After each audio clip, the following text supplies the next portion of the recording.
రాబోయే రోజుల్లో ఏపీ రాజకీయాల్లో పెను మార్పులు చూస్తారంటున్నారు హిందూపురం ఎమ్మెల్యే హీరో బాలకృష్ణ. పసుపు శుభసూచకమన్నారు బాలకృష్ణ. ఆంధ్రుల ఆత్మాభిమానం వెళ్లి విరిసేలా ఈసారి ఎన్నికల తీర్పు ఉంటుందని బాలకృష్ణ అంటున్నారు.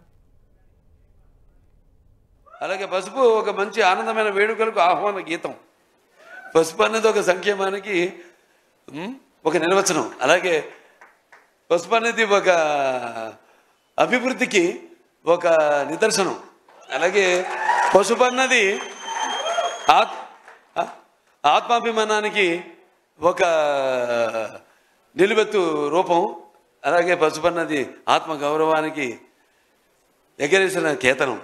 అటువంటి బ్రహ్మాండమైన శుభసూచకం నేను చెప్పేది. ఎందుకు శుభసూచకం చెప్తున్నానంటే 2014లో అప్పుడు ఎలక్షన్స్ ముందు విడుదలైంది సినిమా లెజెండ్.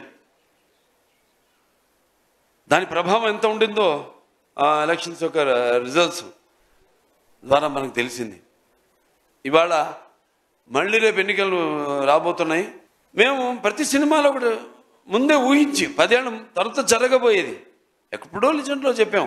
సినిమా మాధ్యమం అన్నది ఎంత ప్రభావం ఉంటుందో అది రేపు ఎలక్షన్లో చూడబోతున్నారు మీరు.